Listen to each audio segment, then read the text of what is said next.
I exist as a beta within a world defined by alphas and omegas. The kind of beta who gets a call from a domineering alpha executive in the dead of night, summoned to his glass-walled penthouse to manage the fallout from some unspeakable emotional trauma inflicted upon his latest pet, an exquisite omega. It was my job to be the buffer, the fixer, the one who told every new omega that I had never seen Mr.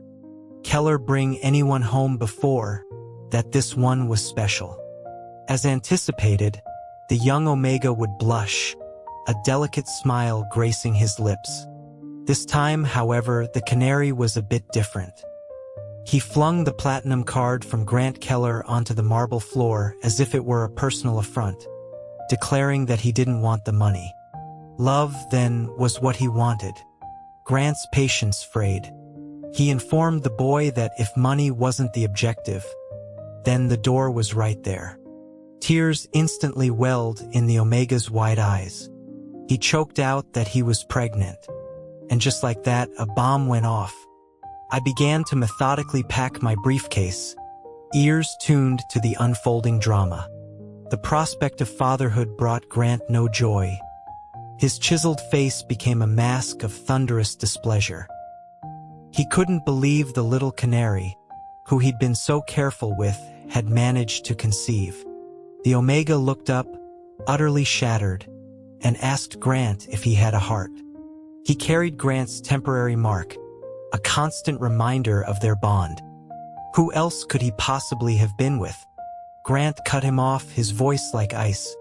The options were simple: terminate it or get out. He added cruelly that their time in bed had hardly been a celebration of mutual affection. With that, Grant left without a backward glance. The canary looked as if he was experiencing the full force of a CEO's ruthlessness for the first time. His face was drained of all color, his body trembling uncontrollably. I sighed, retrieved the platinum card, and moved to press it into his hand with some hollow words of comfort. But then I remembered the script. I stopped. It was better to respect the narrative, to let go of my impulse to intervene. This was a classic alpha-omega romance, the kind with a scoundrel protagonist and a redemption arc that led straight to the wedding altar. The main characters were Grant Keller and Julian Vance, the canary himself. After being deceived, abandoned, assaulted, suffering a miscarriage, and enduring multiple trips to the emergency room, Julian would still forgive Grant, marry him, and bear him 3 children. I was the collateral damage, the beta who would be shot and killed by a rival of Grant's, an act fueled by Julian's misplaced jealousy. The first thing I did after that premonition was sever all ties with Grant Keller and enroll in a graduate program overseas. I only returned recently. Just last night, I saw Grant smoking on the terrace below my family's townhouse, the smoke curling around his sharp features, making him look as brooding and handsome as he did in his youth. He had asked about me, how I was doing. He wondered aloud if he was the one I was meant for. It was clear Grant still harbored some possessive feelings. I offered a placid smile and reported that I was fine, though perhaps a little down. Grant's expression soured instantly. He couldn't understand what he called my self-indulgent melancholy. I suggested that omegas were delicate creatures who needed to be handled with care. Grant, a man accustomed to being catered to, scoffed. He said Julian was the only one in his orbit now, and he had done more than enough. I put my reputation on the line and continued to advise him, suggesting they go out for a drink to clear the air. His mood finally lifted. He told me I was a good person. At the cocktail lounge, a low-lit place with worn leather booths, Grant gathered a group of his friends. They spoke freely about their private lives. One of them floated the idea that betas were preferable partners because omegas were prone to tears and drama. He noted that their emotional stability and lack of a heat cycle were significant advantages. Another man added, with a knowing look, that their robust constitutions meant no risk of pregnancy, implying they could be used without consequence. Grant's hand, which was wrapped around a glass of scotch, tightened for a fraction of a second. He glanced at me instinctively, only to find me wearing a strained, awkward smile. He apologized, saying his friend didn't mean me. I adjusted my glasses and assured him it didn't matter, but the atmosphere had grown frigid. I excused myself, claiming a need for a different drink at the bar. The moment I turned my back, the warm chatter resumed. I overheard someone remark that, in fairness, Alex Shin was tall, with long legs, and looked incredibly refined in a suit. He was like an unapproachable mountain peak. If he weren't so obviously difficult to win over, another man confessed, he would have tried his luck. Someone else agreed, admitting that just sitting next to me made him nervous, but I was certainly nice to look at from a distance. I ordered a gin and tonic at the bar and was sipping it slowly when Grant approached. I was in conversation with an alpha whose physique was undeniably impressive. The man had taken my hand and guided it to his firm abdomen. He had clearly worked hard for it. I'd even playfully lifted the edge of his shirt to get a better look, then met his eyes with a bright smile. The alpha, encouraged, moved to hold my hand, but Grant smacked it away. He told the man to get lost. The alpha started to bristle, but Grant unleashed a wave of his potent, S-class pheromones, a suffocating pressure that bleached the other man's face. He retreated, unwilling but overpowered. I remained seated, silent. Grant told me that if I wanted to date, he could introduce me to people. He couldn't stand the thought of me picking up strangers in a bar, people of unknown origin. A laugh escaped me, so sharp it almost brought tears to my eyes. I draped an arm over Grant's shoulders, my body close to his. I asked my dear Mr. Keller why he had just insulted himself. The proximity was intoxicating. Grant caught a scent on me that was not phenomenal, sandalwood, warm and understated, yet with an aloof quality that dared one to conquer it. He seemed momentarily mesmerized. I laughed until I was spent before continuing. I told Grant that I appreciated a well-maintained body, letting my gaze drift pointedly over his waist and torso. I remarked that any potential partner would have to be at least his equal.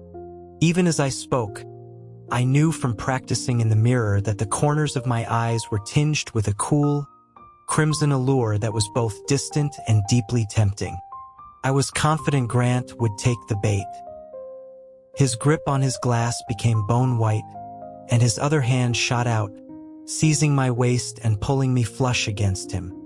At that exact moment, a soft click, normally inaudible, echoed through the lounge as the music faded for a track change. Both Grant and I turned our heads. Julian was standing there, his face a canvas of tear-streaked misery. His pure white shirt seemed to catch the dim light, making him look ethereal and fragile. He told Grant he hated him.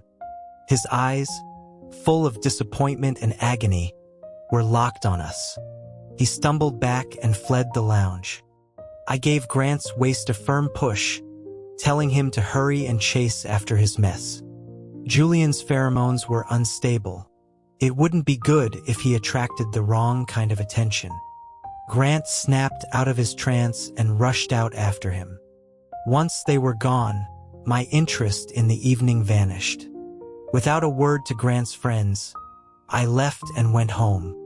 The moment I opened the door to the townhouse, I saw a tall silhouette on the living room terrace. The shoulders I had just allowed to relax tensed up again. Hearing the sound, the figure turned. His cold, deep-set eyes, which always seemed to hold the frost of a winter pine, thawed slightly upon seeing me.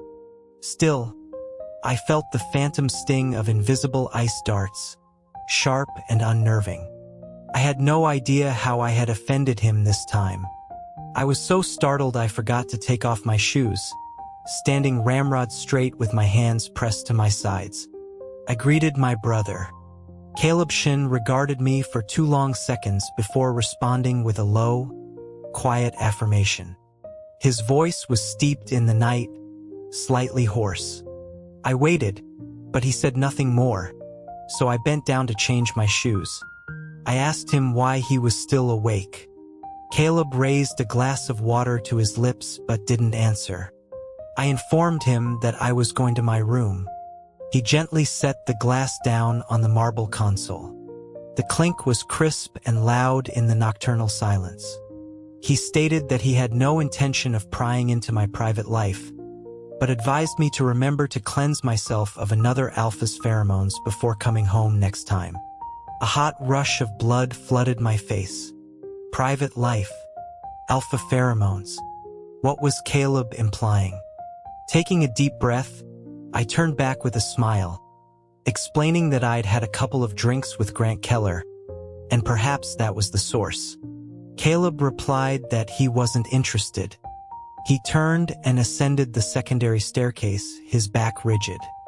The breath caught in my throat, and I felt like I was suffocating. Later, soaking in the bathtub, I heard the roar of Caleb's sports car as he left. Only then did my breathing even out and my tense shoulders finally drop. My entire body sank slowly into the warm water.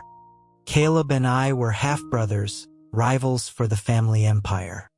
But it was more than just a business rivalry. I had always felt that Caleb never saw me as a true contender. Not like Grant, who dismissed me because of my beta status, but because Caleb possessed an absolute, unnerving power and intellect. Most of our generation relied on family connections to get by. Caleb was different. He was already his father's equal, perhaps even his superior. He was rational, calm, ferocious, and arrogant. No one in our circle could challenge him. I was terrified of him. Other alphas might want to play with my heart or my body. Caleb, I feared, would one day play with my life, and perhaps my mother's as well. He seemed to avoid me for many days after that. I didn't hear from Grant again, but word got back to me that he had a new companion, a beta with a cold temperament. A mutual friend called to share the gossip, telling me that Grant was so infatuated he wanted to pluck the stars from the sky for this new person. I kept a smile in my voice and remarked that Grant must have found true love. The friend insisted I would know for sure if I came to see for myself the next day, at the Imperial Grand Hotel at 7 in the evening. Grant was hosting a dinner party at the Imperial Grand, primarily to introduce this new beta into his social circle. Given Grant's family standing, everyone wanted a moment of his time, but he only engaged with his closest friends. Consequently, everyone else vied for the attention of his male companion, the aloof beta. When I arrived, Grant's assistant alerted him. He and the people around him turned to look. As my face came into focus, a collective gasp went through the room. Some were less subtle, their eyes darting between my face and that of the beta beside Grant.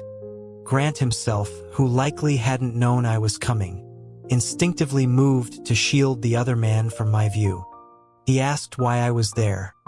I picked up a flute of champagne and clinked it against his. I said he couldn't get rid of me that easily. The brief contact allowed me a clear look at the beta. He was handsome enough and about 50% similar to me in appearance. Except his face was ashen. I greeted him, introducing myself as Alex Shin, a close friend of Grant's. The man, Ryan Zhou, had his eyes glued to my hand, which was gripping the champagne flute so tightly my knuckles were white. Ryan, having been ignored by the crowd just moments ago, was now the subject of whispers. People found it amusing. They commented on his earlier arrogance, noting that he was just a stand-in, a substitute daring to put on airs. Now that the original was here, he was silent. How could a fake possibly replace the second son of the Shin family? I pretended not to hear, With a smile in my eyes, I leaned close to Grant, pitching my voice just loud enough for Ryan to overhear. I wondered aloud why we looked so much alike, joking that for a moment I thought my mother had given birth to twins. Grant was abruptly pulled away. A slap, delivered with full force, landed on my cheek. I stumbled back, but his fingernails still managed to scratch me, drawing blood that trickled down my neck. I hissed in pain. Before Grant could fully react, Ryan, his eyes red and furious, was pulling Grant back, forbidding him from getting close to me. Grant retaliated, slapping Ryan in return. The strength of an S-Class Alpha was nothing to scoff at. Ryan's tooth was knocked loose. Grant told him to get out of his sight. I stepped forward, taking Grant's hand and speaking softly, telling him not to be angry, that I was fine. Ryan's eyes were murderous. The farce became the talk of our circle that day. The rumors spread, and Grant was photographed sending an extravagant gift to my home as an apology. Many people began asking if something was happening between us. I smiled and denied it, but Grant's attitude was ambiguous. He neither confirmed nor denied anything. People took my subtlety as confirmation and began rehashing our history. They all said Grant, the prodigal son, had finally settled down. My mother called. She remembered how, when we were in school, I had ignored everyone else and only spent time with Grant. She said that if I hadn't gone abroad, we would already be together. She claimed our families had always seen us as childhood sweethearts, destined for marriage. I told her she was talking nonsense, my head aching. She insisted my father knew about it too and had even asked when I was going to bring Grant home for his approval. I was sitting on the sofa in the living room as she spoke. Just as I was telling her it depended on what Grant wanted. Hoping I wasn't being delusional, Caleb returned from outside. He turned and I offered him a sheepish smile, as if he had caught me gossiping, a faint blush on my cheeks. I greeted him. My mother, hearing me call Caleb's name, quickly hung up. Caleb was shrugging off his coat. I rushed over to hang it for him. He didn't object, simply letting go as he bent down to change his shoes. I informed him that our father wanted to see both of us tomorrow. Caleb straightened up but didn't leave. I looked up at him, confused. The overhead light cast his shadow over me, his tall alpha frame completely eclipsing mine. He must have been drinking. The herbaceous scent of agave, sharp and spicy, seemed to cling to his collar. I murmured that he'd been drinking. Caleb placed a hand under my chin, applying gentle pressure. I lifted my head obediently. His usually cold eyes focused on the scratch left by Ryan's nails. I assured him it was a small wound that had already healed. Caleb released me and let out an inexplicable, humorless sneer before walking past me to his room. I raised a hand to my chin where he had touched it. I always felt he had something to say, but for some reason he always changed his mind. Shinji, father to both Caleb and me, suffered from pheromone dysregulation syndrome. The disease wasn't fatal, but it caused a strong alpha's muscles to atrophy and their pheromones to become undetectable, gradually reducing them to the mediocre state they despised most. It was a fate worse than death for them. Mr. Shun looked well-groomed and seemed to be in good spirits. He and Caleb were discussing business while my mother gossiped about the progress between Grant and me. Their conversation paused, and I seized the opportunity to say I was still pursuing him. Mr. Shun, seemingly not wanting to speak ill of a junior, said nothing. My mother, however, continued, touching the ends of my hair and telling me that if things remained ambiguous, I shouldn't force it. She said her Alex deserved the best. I held her hand and told her I knew. It was only then that Mr. Shin got to the point. He informed Caleb that he wanted me to join the board of directors. I was stunned and looked at my mother, whose confused expression told me she was also in the dark. Caleb continued eating as if he hadn't heard. Mr. Shun repeated himself. Caleb set down his silverware with a sharp click. In the Shun household, such an act was a sign of disrespect. My mother and I wanted to shrink into our dinner plates. Caleb stated that as long as the other directors agreed, he had no issue. Mr. Shun retorted that the board was loyal to Caleb. It was entirely his decision. This was a clear refusal. Mr. Shun insisted he was giving him an order. He had managed the company for decades without a misstep. The process was Caleb's business.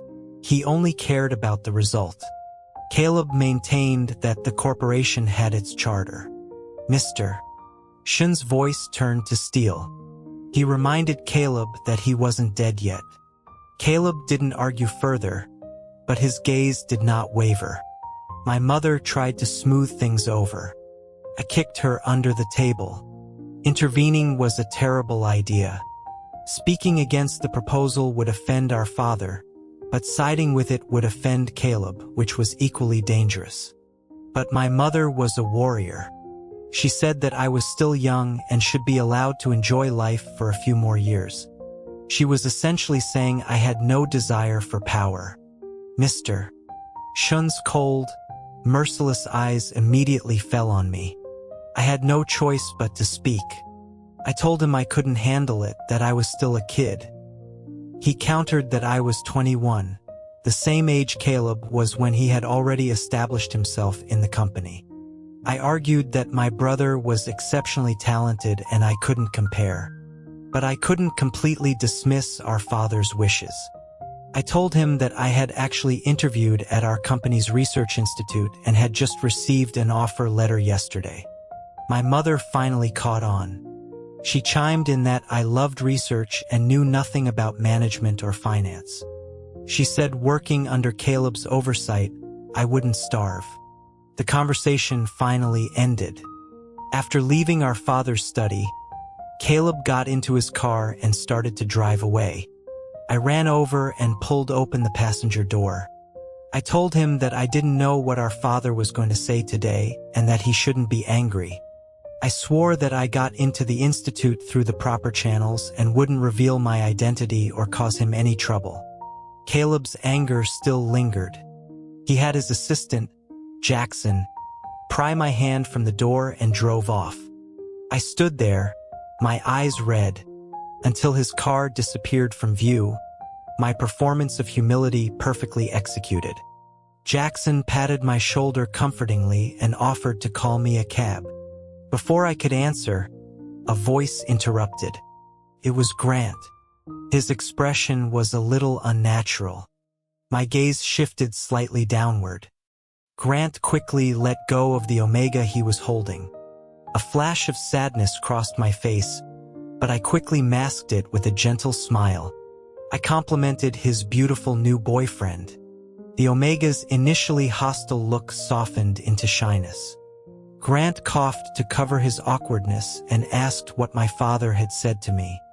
Jackson leaned in and whispered in my ear. He explained that Mr. Shun had run into Mr. Keller at a dinner the previous night, where Grant was on a blind date with this very Omega. Caleb must have wanted to tell me that last night. I was relieved, though the smile on my face felt brittle. Grant made some clumsy small talk. Jackson quickly pieced together the situation. The scandal between Grant and me had reached the ears of the Keller family. They didn't want an infertile beta for a daughter-in-law and had started aggressively introducing Grant to eligible Omegas. They were taken to a clinic for pheromone compatibility testing. The higher the matching index, the greater the probability of a successful alpha-omega pairing and superior offspring. Jackson explained that he would have the results altered to show an 80% match, no matter the real number. A 70% match was already rare. The Kellers were aiming for 80, but if a 90 or even 99% match appeared, they would relentlessly pursue that omega while continuing their search. This would buy me more time. I nodded. Jackson asked if I needed his help with my position at the research institute. I told him not to worry about it. He opened a car door for me, and I slid inside. I breathed a sigh of relief. No wonder Mr. Shin was so eager to get me on the board. He wanted to raise my status to give me leverage in a marriage to the Kellers. Keller Industries was at the top of the medical field. They possessed a technology that was quite effective in treating pheromone dysregulation syndrome, but they hadn't pursued it further because the condition was rare. They were more interested in developing second-generation pheromone inhibitors for mass-market profit. My father wanted me to marry into the family, get involved with that research, and steer it in a direction that would treat him. I thought about it, then opened my phone and dialed a number. I told the person on the other end to find a way to get my father to a specific location over the weekend. At the Diamond Hotel, Grant once again found Julian Vance. Julian was kneeling on the floor, apologizing to an alpha, using his waiter's jacket to polish the man's shoes. The alpha was still enraged and raised his foot to kick Julian. Grant charged forward like a lion, shielding Julian and attacking the other alpha. He then cradled Julian in his arms, whispering words of comfort. The omega he had brought with him for the evening was sent away with a check for several $100,000. Grant asked me to check if Julian was injured. I smiled and agreed. Grant and Julian had rekindled their romance, but his parents continued to introduce him to new omegas from prominent families, and Grant couldn't bring himself to refuse them. While placating Julian, he was entangled with these other omegas. I dutifully played the part of someone so deeply in love that I had lost myself. I tended to the omegas he hurt, paid off the ones who became too clingy, and acted as his temporary shield. The omegas introduced by his parents, believing he was devoted to me, would eventually give up. Grant's life became idyllic. He told me I was too good to him. I managed a bitter smile and pretended not to care, saying I only wanted him to be happy. A friend commented that Grant should just marry me. I liked him and didn't even object to him seeing other people. My good personality, looks, and family background made me a catch anywhere. He warned Grant that if he didn't cherish me, he would regret it. Another friend added that if it weren't for me, Grant's life would be far less convenient.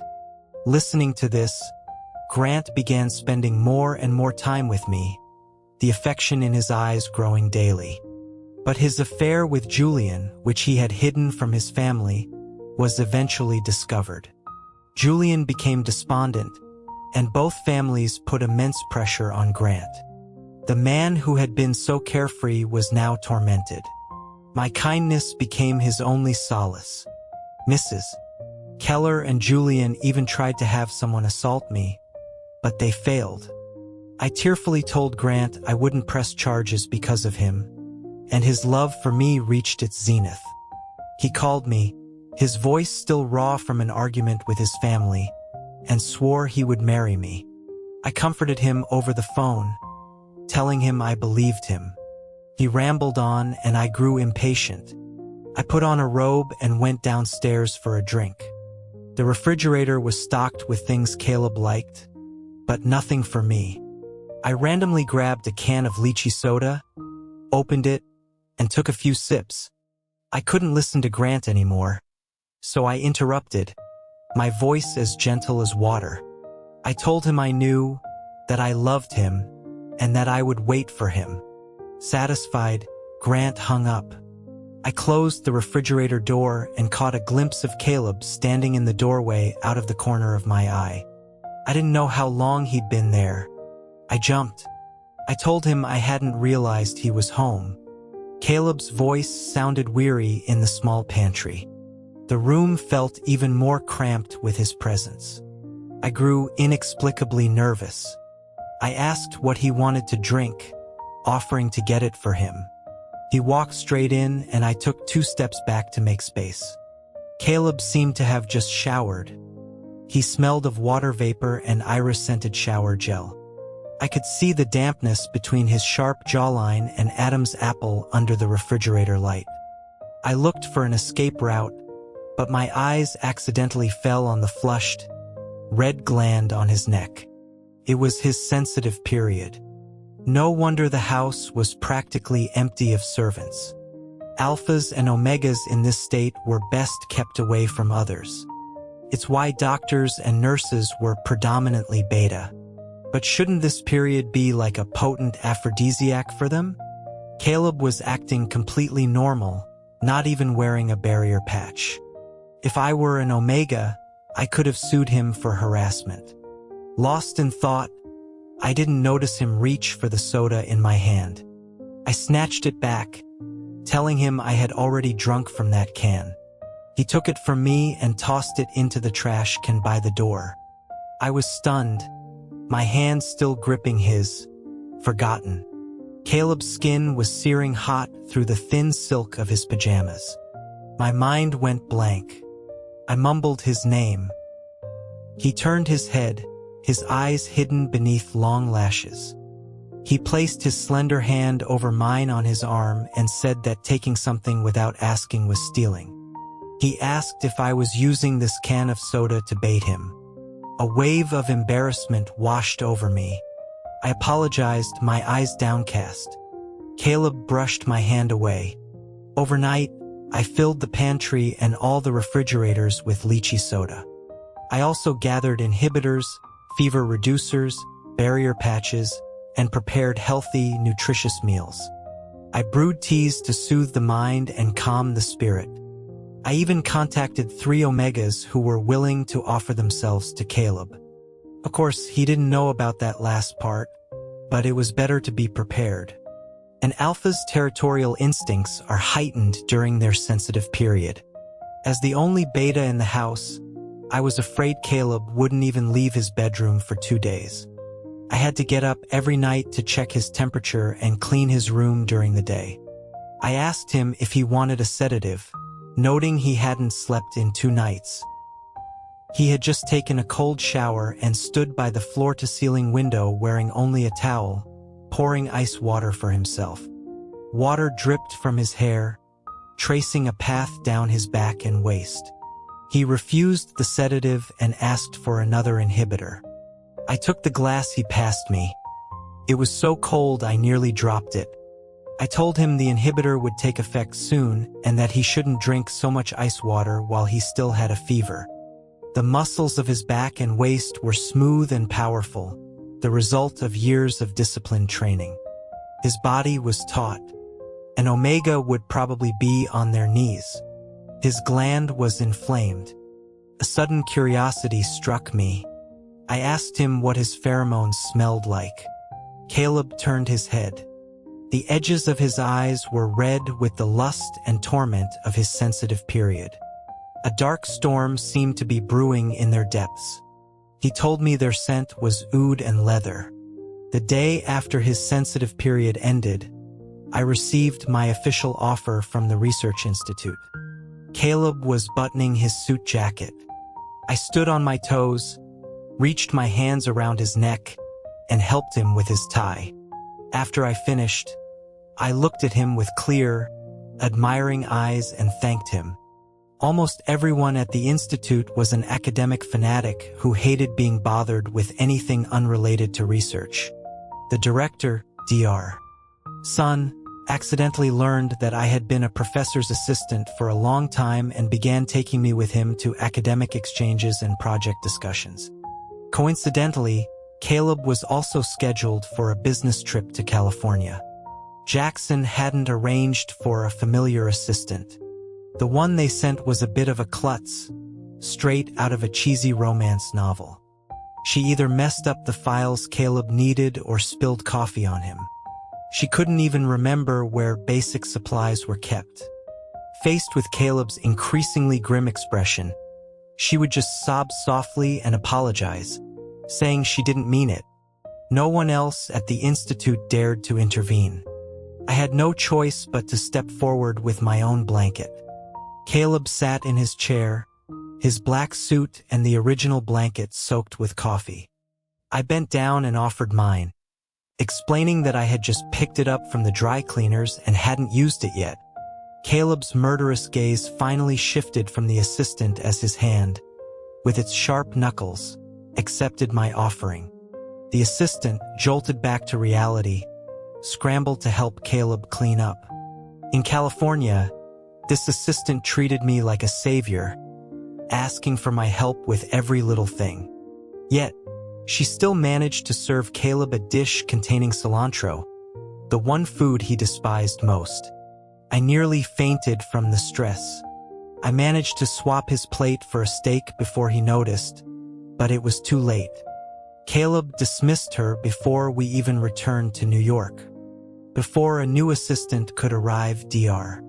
Sun assigned me to the role temporarily. He asked if I was okay with it. I smiled and said it was no problem. The coffee had to be sweetened just so. The daily reports had to be sorted and sent to Caleb's inbox 2 hours in advance. At banquets, I had to follow him and remind him of the details of every important guest present. When Caleb frowned, I knew what he needed. Even my most oblivious colleagues said I was putting every professional assistant in the company to shame. That night, at a networking event, Caleb drank a great deal.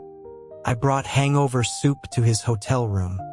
He was sitting on the sofa, rubbing his temples, looking uncomfortable. I went back to my room and got him an electronic eye massager. He asked what it was. I explained it was for relieving fatigue as I helped him put it on. With his ice-like eyes covered, I focused on the lower half of his face. His nose was high and sculpted, his lips thin, his jawline tight. He looked like a model, leaning back against the sofa cushions as if he had fallen asleep. I asked about his schedule for the next day. As I walked towards his closet to look, I answered myself. There was a lecture in the morning and a visit to an institute in the afternoon. The atmosphere was calm,